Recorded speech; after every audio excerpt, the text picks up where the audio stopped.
देव classes में सभी छात्रों का हार्दिक स्वागत है। देव क्लासेस स्पेशल के माध्यम से कक्षा 9वीं से लेकर 12वीं तक के सभी बच्चों का एनसीईआरटी बेस्ड जो भी पैटर्न का कोर्स है, सभी महत्वपूर्ण विषयों को दिया जा रहा है। अभी परीक्षाओं का समय नज़दीक चल रहा है और कोरोना महामारी के कारण विद्यालयों में सुचारू रूप से अध्ययन कार्य नहीं हो पा रहा है। इस वजह से कई बच्चों में कई कमियां रह गई, परंतु हमने अपने ऑनलाइन क्लासों के माध्यम से आपको पूरा कोर्स दिया। इसके अतिरिक्त इस समय हमारी सीरीज चल रही है प्रश्न पत्रों की, जो कि आपके पुराने प्रश्न पत्र जिसे आप अनसोल्ड के नाम से जानते हैं, उनकी सीरीज चल रही है, जिसमें हमने आपको 2020 और 2019 के लगभग पूरे सेट दे दिए हैं। ये आपका 7वां सेट है 2019 का। 2018 भी पूरी तरह अपलोड हो चुका है। इसके पहले ये सेट छूट गए थे, इससे हम बता रहे हैं आपको। तो सभी बच्चे ध्यान से इस सेट को देखेंगे, और यदि आप सभी बच्चों ने कम से कम 5 वर्षों के सेट को पूरी तरह हल कर लिया, तो मैं गारंटी देता हूं कि 90 से 95% नंबर आपके कोई भी व्यक्ति काट नहीं सकता है। क्योंकि अगर आपने 5 वर्षों को पूरे सेट कर लिए, तो आपको स्वयं इतना अभ्यास हो जाएगा कि आप किसी भी प्रश्न को छोड़कर नहीं आएंगे। ठीक है, देखते हैं पहला प्रश्न आपका क्या है इस सेट का। ये सेट है आपका 7वां, बीपी के नाम से कोड नंबर है बीपी। इसमें कहता है एक गोली दर्पण की फोकस दूरी कितनी है, एफ है। तो कहता है वक्रता त्रिज्या में क्या संबंध होगा। आपको पता है कि फोकस दूरी जो होती है वक्रता त्रिज्या की आधी होती है। इसका मतलब वक्रता त्रिज्या फोकस दूरी कितनी होगी, वो डबल होगी।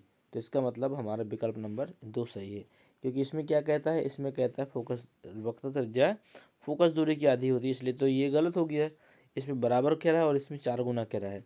ये तीनों विकल्प गलत होंगे, लेकिन जो दूसरा नंबर है वो पूरी तरह सही होगा। देखते हैं अगला प्रश्न। कहता है स्वस्थ नेत्र के लिए स्पष्ट दृष्टि की न्यूनतम दूरी क्या होती है। ठीक है, तो ये तो सभी लोगों को पता है कि स्पष्ट दृष्टि की न्यूनतम दूरी 25 सेंटीमीटर होती है, और यदि मैं अधिकतम दूरी कह दूं तो वो क्या हो जाती है, अनंत होती है। लेकिन अनंत यहाँ पर अधिकतम पूछी नहीं गई है, तो आपका विकल्प नंबर 3 बिल्कुल सही होगा। ठीक है, अगला प्रश्न है, बहुत बार आया है ये प्रश्न। 1 किलोवाट घंटा बराबर होता है कितने के बराबर होता है, 3.6 × 10⁻³ 3.6 × 10⁻4 3.6 × 10⁻5 और 3.6 × 10⁻6 जूल। इनमें से कौन सा विकल्प आपका बिल्कुल सही होगा। तो इसमें आपका विकल्प नंबर ये सही होगा। ठीक है, कैसे होता है इसको भी मैं थोड़ा सा बता देता हूँ आपको। 1 किलोवाट घंटा, तो एक का हमने 1 लिखा, किलोवाट को हम क्या लिख सकते हैं, 10⁻³ लिखा जा सकता है। ठीक है, घंटा को क्या कर सकते हैं, 1 घंटे में 60 मिनट और 60 मिनट में 60 सेकेंड। तो देखिए 6 का 6 में गुणा करेंगे तो कितना आएगा, 36 आएगा, और 2 जीरो हो गई, और 3 जीरो हमारी पहले से थी, तो कितनी हो गई, 5 जीरो। तो 36 × 10⁻5, या फिर आप इसी को कह सकते हैं 3.6 × 10⁻−19, इसलिए हमारा 19 कह रहा हूँ मैं, 3.6 × 10⁻6 जूल। तो हमारे विकल्प नंबर 4 बिल्कुल सही होगा। अगला प्रश्न है, ये भी प्रश्न कई बार आ गया है। लघु पथन के समय विद्युत धारा का मान कैसा होता है परिपथ में। लघु पतन के समय विद्युत धारा का मान कैसा होता है परिपथ में। तो ध्यान दीजिएगा, लघु पतन के समय आपका परिपथ में जो मान होता है वो आपका कैसा होता है, बहुत अधिक बढ़ जाता है। ये हो इसका आंसर है। अगला प्रश्न है आपका, स्वच्छ आकाश का रंग नीला क्यों दिखाई देता है। ये लॉजिक भरे प्रश्न है, ये प्रश्न आपके आते भी हैं, पता तो होता है, लेकिन उनका हम बेहतर तरीके से आंसर नहीं दे पाते हैं। तो ये हो जाएगा आपका, सूर्य का प्रकाश 7 रंगों से मिलकर बना है। वायु में असंख्य धूल के कण होते हैं। दिन के समय सूर्य के प्रकाश में स्थित 7 रंगों में से नीले रंग के अलावा शेष सभी रंगों का वायुमंडल के कणों द्वारा प्रकीर्णन हो जाता है। मतलब सभी रंगों का प्रकीर्णन मतलब फैल जाते हैं, और जो नीला रंग होता है इसलिए हमें साफ दिखाई देता है। इसी के कारण हमें जो आकाश होता है वो कैसा दिखाई देता है, नीला दिखाई देता है। तो ये विकल्प नंबर 2 का सॉरी विकल्प तो हमारे समाप्त हो चुके हैं। 2 का ये उत्तर हुआ। कई लोग कहते हैं पानी की कार्ड होता है, ये ऐसा कहीं कुछ नहीं है।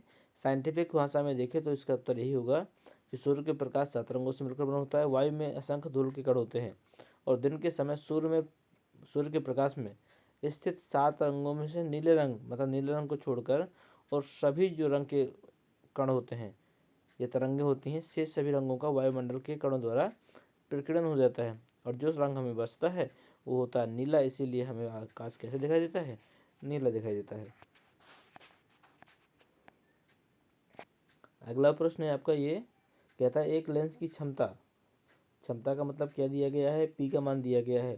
कहता है इसकी फोकस दूरी ज्ञात कीजिए और ये भी बताना है कि लेंस अभिसारी होगा या अपसारी।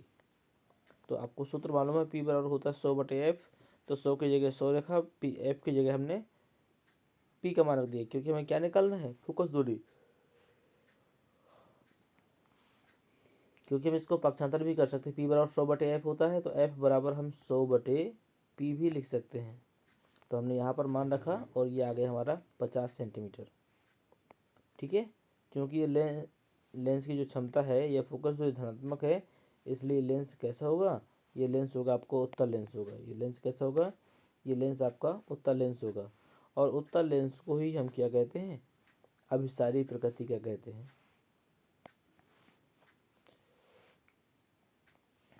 अगला प्रश्न है, कहता है कांच के प्रिज्म द्वारा श्वेत प्रकाश के विक्षेपण को समझाइए।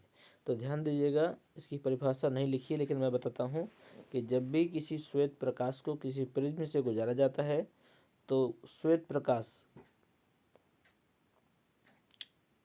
7 रंगों में टूट जाता है। श्वेत प्रकाश के इस प्रकार 7 रंगों में टूटने की जो क्रिया होती है वही आपकी कहलाती है वर्ण विक्षेपण। ठीक है, तो इसमें रंगों का क्रम जो होता है स्पेक्ट्रम का, वो हम देख लेते हैं। ऊपर से नीचे की ओर होता है लाल, नारंगी, पीला, हरा, आसमानी नीला, नीला, बैगनी। अगर आप कोई नीचे से पूछ ले कि नीचे से क्रम क्या होता है, तो इसी को आप उल्टा कर दीजिएगा। बैगनी को पहले रंग पे नंबर पे, नीले को दूसरे नंबर पे। इस प्रकार आप इसी को उल्टा कर सकते हैं। चलते हैं, तीसरा प्रश्न आपके पास ये है। कहता है कि एक उत्तल लेंस द्वारा किसी वस्तु के प्रतिबिंब निर्माण के लिए किरण आरेख खींचिए जब वस्तु पहला नंबर अनंत पर हो, दूसरा नंबर है लेंस के फोकस और प्रारंभिक प्रकाश से केंद्र के मध्य हो। दो स्थितियों में, तो पहले हम अनंत पर लेके देखते हैं। तो इसमें देखिए, ये जो किरणें आ रही हैं इसमें इस तरह से ये किरणें आ रही हैं, ये किरणें दूर से आ रही हैं, अनंत मतलब कहाँ से आ रही हैं? अनंत से आ रही हैं कहीं से। और फिर क्या होती हैं? ये किरणें कहीं ना कहीं मिलती हुई प्रतीत होती हैं। ठीक है, जब मिलती हुई प्रतीत होंगी तो इसमें आपको आएगा, इस स्थिति में प्रतिबिंब लेंस के दूसरी ओर वास्तविक तथा बहुत छोटा तथा उल्टा बनता है। इसका आंसर आपका ये होगा। अगला है, कहता है जब वस्तु फोकस तथा प्रकाश से केंद्र के बीच में स्थित होती है उस कंडीशन में क्या होगा? ये देखिए, ये हमारी एक लाइन थी जिसके आगे कुछ दूरी पर हमने क्या किया था? ये लेंस रख दिया था, ये लेंस रखा है। इसके बाद में इस वस्तु से आने वाली जो किरणें होती हैं वो इस बिंदु से, क्योंकि ये किरण क्या थी? ये किरण यहाँ आई और यहाँ से टकराकर यहाँ वापस चली गई। तो यहाँ पर जो प्रतिबिंब बनेगा वो कैसा होगा? वस्तु का प्रतिबिंब वस्तु की ओर आभासी, सीधा तथा बड़ा बनता है। ठीक है, ध्यान दीजिएगा, यहाँ पर वस्तु रखी है और ये इसका प्रतिबिंब बन रहा है।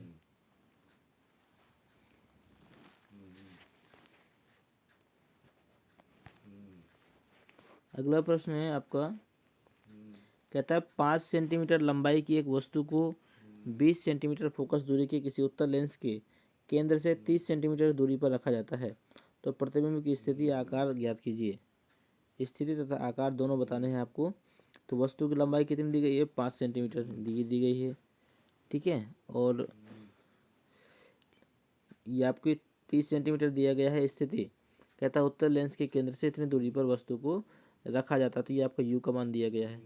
फोकस दूरी यहाँ पर दी गई है आपकी 20 और वी का मान निकालना तो बड़ा आसान है निकालना। आप लेंस का सूत्र लगा दीजिए, 1/f बराबर 1/v माइनस 1/u। सभी में मान रख दीजिए।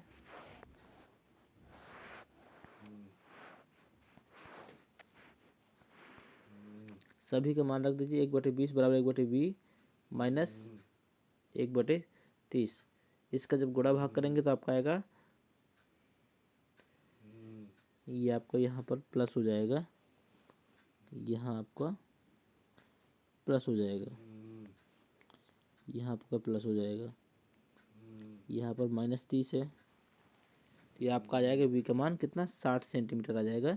यही आपका आंसर पूछ रहा था।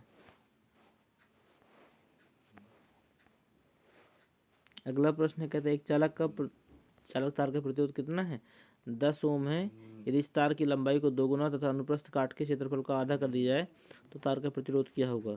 तो इसका हल हम आपको बताते हैं अभी।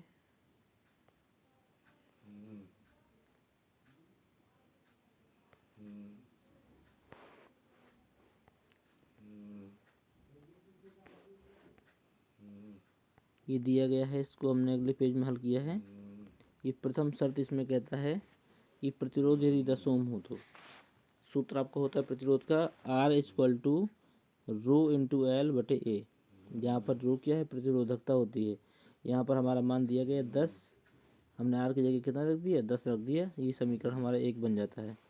इसी प्रकार पुनः हमने दूसरी शर्त है कि R = ρ×2L, कहता है लंबाई को दूना कर दिया जाए तो क्या होता है, क्षेत्रफल आधा हो जाता है। तो हल करेंगे तो क्या आ जाएगा, ρ×L/A, और इसका पूरे का मान कितना दिया गया है, देखिए ρL/A का मान है 10। तो हम इसकी जगह पे क्या रख देंगे, इसकी जगह रख देंगे हम 10 × 4, क्योंकि u का मान कितना है, 4 है। तो यहाँ से हमारा आ जाएगा 40 ओम। इसको लगा कर देखिएगा, सवाल बहुत सरल है।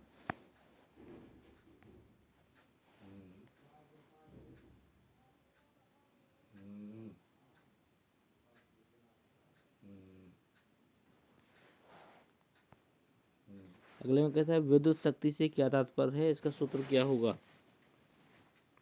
तो इसमें विभवांतर आपका V दिया गया है, सॉरी V तथा धारा के बीच में इसका निकालना है, और धारा तथा प्रतिरोध के बीच में निकालना है, विभवांतर और प्रतिरोध के बीच में निकालना है। ठीक है, इससे मतलब पूछ रहा क्या होगा, तो निकाल लीजिए। कहता है किसी विद्युत परिपथ में विद्युत ऊर्जा के व्यय होने की दर क्या कहलाती है, विद्युत सामर्थ्य कहलाती है। और सामर्थ्य का सूत्र क्या होता है, सामर्थ्य बराबर ऊर्जा बटे समय। तो पहला नंबर में कहता है परिपथ का सामर्थ्य विभवांतर और धारा के पदों में निकालना। तो P बराबर क्या होता है, V×I। तो इसका आंसर यह हो जाएगा पहले नंबर का।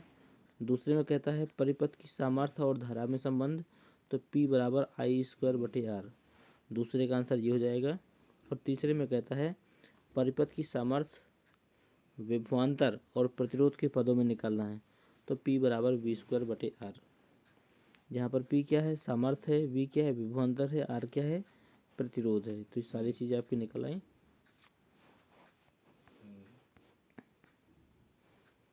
अगला प्रश्न है आपका, कहता है विद्युत मोटर और जनरेटर में क्या अंतर है। विद्युत मोटर के सिद्धांत तथा क्रियाविधि का सचित्र वर्णन कीजिए। एक प्रश्न ये है और एक प्रश्न आपका ये है। 1 मीटर लंबाई के एक धारावाही चालक में 1 एम्पीयर की धारा प्रवाहित हो रही है। इसमें 2 न्यूटन प्रति एम्पीयर मीटर के चुंबकीय क्षेत्र में रखा जाता है। तो धारावाही चालक पर कार्य करने वाले बल की गणना करो। यदि चालक क्षेत्र के लंबवत है, यदि चालक क्षेत्र के समांतर है, यदि चालक क्षेत्र की दिशा 60 अंश के कोण बना रहे हो। यह इस प्रश्न में आपका देखिए L का मान कितना दिया गया है, 1 मीटर है। I का मान 1 एम्पीयर है। चुंबकीय क्षेत्र 2 न्यूटन प्रति एम्पीयर है। तो आप सूत्र लगा दीजिए F बराबर BIL sin थीटा। यदि लंबवत होगा तो थीटा कितना होगा, 90 होगा। ठीक है, तो B का मान 1, I का मान 2, L का मान 1, और साइन 90 का मान कितना होता है, 1 होता है। इस प्रकार ये उत्तर कितना आ गया, 2 न्यूटन। अगले में कहता है समांतर हो तो समांतर की कंडीशन में कोण हो जाएगा 0। जब कोण 0 हो जाएगा तो लगने वाले बल भी कितना हो जाएगा, 0 हो जाएगा। ये तीसरे नंबर में कहता है चालक की दिशा से 60 अंश के कोण पर। तो आपको पता है कि यहाँ पर मान कितना आया था, 2 आया था, और साइन साइड का मान रख दीजिए √3/2। तो यहाँ देखेंगे तो आपका मान कितना आएगा, √3 आएगा, और √3 का मान होता है 1.732। तो तीसरी कंडीशन में जो बल है उसका मान आपका इतना आ गया। अगला आपसे विद्युत मोटर पूछा गया। देखिए ये विद्युत मोटर, विद्युत जनरेटर इतने महत्वपूर्ण प्रश्न हैं, ये लगभग हर सेट में पूछे जाते हैं, तो इसे आप ध्यान देकर तैयार करिएगा। इन्हें बहुत सारे सेटों में समझाया गया है, तो कृपया पुराने सेटों को आप ज़रूर देखें। इसकी बेसिक चीज़ें हम बता देते हैं आपको कि विद्युत ऊर्जा एक ऐसा संयंत्र है जो विद्युत ऊर्जा को यांत्रिक ऊर्जा में परिवर्तित करता है, जबकि जबकि विद्युत जनरेटर एक ऐसा संयंत्र है जो यांत्रिक ऊर्जा को विद्युत ऊर्जा में परिवर्तित करता है। तो ये इसमें हमने अंतर आपको बता दिए। अब ये बहुत सारी चीज़ें आप देख चुके हैं, ये हमेशा पूछा जाता है। इसमें कहता है विद्युत मोटर किसे कहते हैं, तो आप इसमें लिखा भी है, देख सकते हैं। विद्युत मोटर एक ऐसा यंत्र है जो विद्युत ऊर्जा को यांत्रिक ऊर्जा में परिवर्तित करता है। सिद्धांत क्या है इसमें, कहता है जब किसी कुंडली को चुंबकीय क्षेत्र में रखकर उसमें धारा प्रवाहित करते हैं तो कुंडली पर एक बलयुग्म कार्य करता है जो कुंडली को उसकी अक्ष पर मतलब धुरी पर घुमाने का प्रयास करता है। यदि कुंडली अपने अक्ष पर घूमने के लिए स्वतंत्र हो तो वो क्या करती है, घूमने भी लगती है। ध्यान दीजिएगा, जब पंखे में हम धारा प्रवाहित करते हैं या फिर किसी भी विद्युत मोटर में करते हैं तो उसमें क्या होता है, एक चुंबक के कारण एक बलयुग्म कार्य करने लगता है, यही उस कुंडली को घुमाने का प्रयास करता है।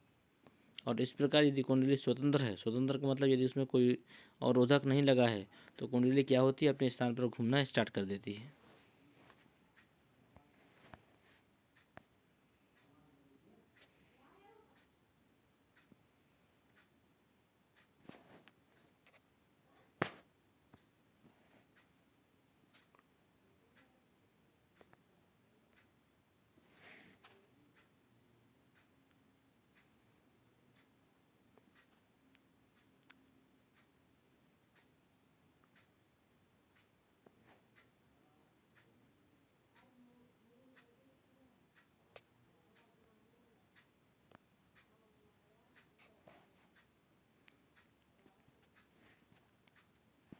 इसमें आगे दिया गया है विद्युत मोटर के निम्नलिखित भाग होते हैं। पहला है आर्मेचर, दूसरा है क्षेत्र चुंबक, ये मैं बता चुका हूँ आपको। देखिए ये आर्मेचर है, ये आपके क्षेत्र चुंबक हैं, ये आपका विभक्त वलय है, विभक्त वलय यहाँ पर दिया गया है, सॉरी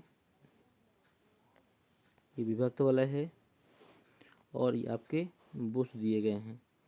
बुश का ये देखिए विभक्त वलय के जस्ट बगल में छोटे छोटे से ये बने हुए हैं, तो ये क्या हैं, ये आपके ब्रुश हैं, ये बुश भी, ठीक है। ये चार चीज़ें दी गई हैं।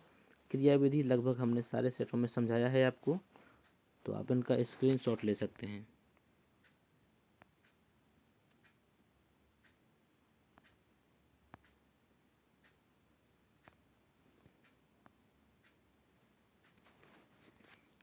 इसके पश्चात हम इस वीडियो को यहीं समाप्त करते हैं। मिलते हैं आपसे अगले वीडियो में एक नए सेट के साथ में। धन्यवाद।